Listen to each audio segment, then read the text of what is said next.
Right now on WHAS11 News at noon, an arrest made in a Clark County cold case. The man accused of killing Brittany Bowman was on police radar all along.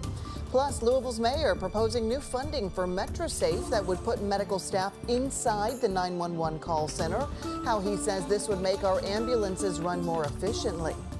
And later, 84 local veterans are now in Washington, D.C. for the first honor flight of the year.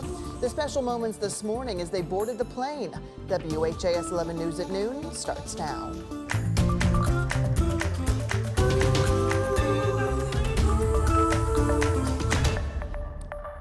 Thanks so much for joining us for WHAS 11 News at noon. I'm Shay McAllister. We begin here at noon with a big break in a Clark County murder case that went unsolved for years. Indiana State Police has made an arrest in the Brittany Bowman case. It's one we have been covering here at WHAS 11 since 2022. Indiana State Police detectives arrested Derek Pixley last night and charged him with murder. The victim's family has identified Pixley as her boyfriend at the time of her death. She died in December of 2022, almost 3 months after police say she was shot in a wooded area in Henryville. Officials said when officers responded to that shooting, they found 2 men standing in the road, a nearby neighbor, and Derek Pixley. Both told police they didn't know who shot her. Now, Pixley has been accused of pulling the trigger. He's currently being held in the Clark County Jail. And just within the last 2 hours, celebrity super chef Darnell Ferguson accepted a plea deal in his criminal case. He was set to go to trial at 10 today. The former Louisville restaurant owner was arrested in February of 2024, accused of assaulting his wife. Ferguson was facing several charges, including burglary, strangulation, and terroristic threatening. His wife previously accused police of twisting her words and said her husband had never made her feel unsafe. Ferguson will not spend any time in jail as part of the deal. Right now, Brandenburg police are investigating after human remains were found behind a home. Police say they were called to the house on Old State Road on Saturday afternoon after a family member found skeletal remains there in a field. We're told officers collected the remains and sent them to the Kentucky Medical Examiner's office. Brandenburg police say they do have a missing persons case open in the area, but they cannot confirm the identity of those remains until they've been processed by the coroner. We do have new details this afternoon on after a woman's body was found on I-64 East in Shelby County. The Shelby County Coroner's Office says 24-year-old Brianna Perry from Lexington was a passenger in a car and exited the vehicle while it was moving. Her body was found about a mile from the Simpsonville exit on I-64 on Friday night. Investigators are now working to figure out why she left the car and exactly how she died. And a pizza restaurant in Valley Station is asking for your help identifying the accused thieves that you see in this video. It was posted to social media. It was recorded early yesterday morning at Hideout Pizzeria on Barrett Lane. While the suspects didn't take much cash, the restaurant says they cost them more than $1,500 in damage. If you know anything, you can help them work this case. Call police at 574-LMPD.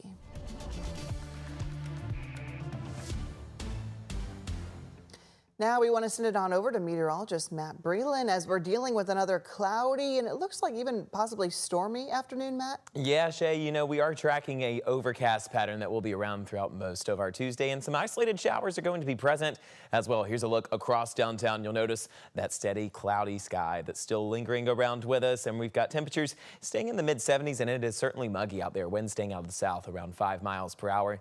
You can expect these clouds still to stick around for the remainder of our afternoon, and temperatures will be staying in the 70s throughout the course of our day. 72 out there near Bowman Field, 74 near Shepherdsville, just across the Ohio River in southern Indiana, 70 in Paoli, 73 for you folks there near Scottsburg. Here's satellite and radar, and this is what's causing us to stay under this cloudy trend. You'll notice this counterclockwise motion still delivering a lot of these showers all across not only the Ohio Valley, but farther off towards the northeast, and that is going to last as we go throughout the remainder of our day. So some chances for a few isolated showers are not out of the forecast today. We could see some of those developing just as we go later on into the afternoon time. Some of them already beginning to fire up further towards our south near Campbellsville and near Columbia. So we are keeping some isolated shower chances in the forecast as we go throughout our afternoon time. I would say the Greatest timing for that is going to be between now and later on into the evening hours before things begin to settle down for the night, where temperatures will be returning back into those upper 60s. We're tracking some additional storm chances throughout the week. We're going to have all the details about that coming up here in just a few short minutes. Shay? All right, Matt, thank you very much. New at noon, Mayor Craig Greenberg's proposing new funding to staff the Metro Safe 911 call center with medical professionals. He says these staff members would determine the appropriate level of care needed when people call 911 with injuries. They may suggest self-care, primary care, urgent care, or an emergency room visit. Ultimately, he says this would resolve more calls over the phone and free up ambulances to respond to calls that actually require that emergency care. It includes finding ways to take pressure off of ambulances, off of VMS, off of emergency rooms around our county, because sometimes those services are just not needed for a particular type run. Mayor Greenberg plans to propose the funding in this year's budget. If it is approved, they will decide who would be the best fit to answer these calls. That could be a nurse, a paramedic, or a doctor. Also making news this afternoon, some South Louisville leaders are accusing JCPS of leaving them out of the superintendent selection process. Now they're asking the district to create an opportunity to meet the candidates in one of their neighborhoods. WHAS 11's Alex Dieterer has this story. We are on this letter together, and we're going to stick together as a Southwest coalition because we have been disenfranchised so long. A Southwest coalition. 6 Louisville Metro Council members signing their names at the bottom of a letter asking the JCPS board to add another meeting for the 2 final JCPS superintendent candidates, but in their part of town. One of the reasons why I got in office was to bring focus to the South End. District 13 Council member Republican Dan Syme Jr. We've had a lot of members in our caucus that have had a lot of conversations and sent emails back and forth. Some get responded to, some don't. And District 25 Council member Republican Khalil Batshon, all demanding South Louisville have a seat at the table. We've got 150,000 residents in this area. Several schools. We've got the elementary in back of us. I got a high school in the district, another elementary.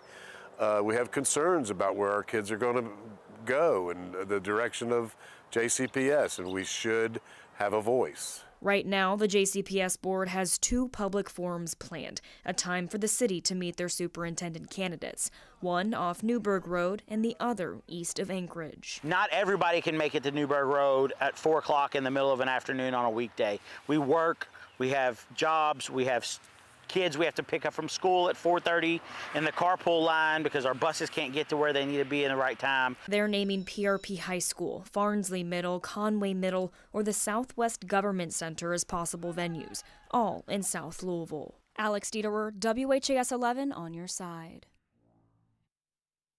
And JCPS Board Chair Corey Scholl told us that he spoke with Councilman Joseph last week and explained the reasoning behind the forum locations, and that while he understands the concerns, they have already given the itineraries to the candidates. More news here at noon. 6 months after the deadly Givaudan plant explosion in Clifton, the city now says it's closer to getting demolition. Mayor Craig Greenberg's office says the Chemical Safety Board has released the site back to Givaudan, and crews have already removed chemical tanks. Still, nearby residents are reeling from the effects, with rebuilding moving very slowly. WHAS 11's Alexandra Goldberg spoke to the family about the ongoing impacts. Monday marks 6 months since the Givaudan explosion, and while crews are very clearly active here at the plant on Payne Street, families across Clifton just want what was broken to get fixed. I thought downtown had been bombed and that we needed to get our daughter from daycare and leave. I asked Clifton residents Hannah and Dan Nitzkin how often they think about the Givaudan explosion, now 6 months out. Every single day. Yeah, there are like visible scars. On November 12, failure of a cooking vessel inside of the factory shook the city and took the lives of 2 employees. Now the office of Louisville Mayor Craig Greenberg has confirmed the Federal Chemical Safety Board has released the site back to Givaudan, inching closer to a total demolition. We're thrilled to see the eyesore of the neighborhood move away. Neighbors that caused this on Waverly Court. They were displaced for 2 weeks and now back at home are still paying for it. We learned really quickly that this is a marathon, not a sprint. especially with all the flooding that happened in the city. These contractors that the insurance companies hire are really busy with lots of claims throughout the city. It's a waiting game for the Knitskins, but 6 months later, they want to fix what was shattered. In the Clifton neighborhood, Alexandra Goldberg, WHAS11 on your side. Well, the city says the selection of a contractor to demo that site has got started. Givaudan hopes to begin the demolition process early this summer. As for neighborhoods, we've shared how to find resources and ask questions. You can find that information in the link story on WHAS11.com.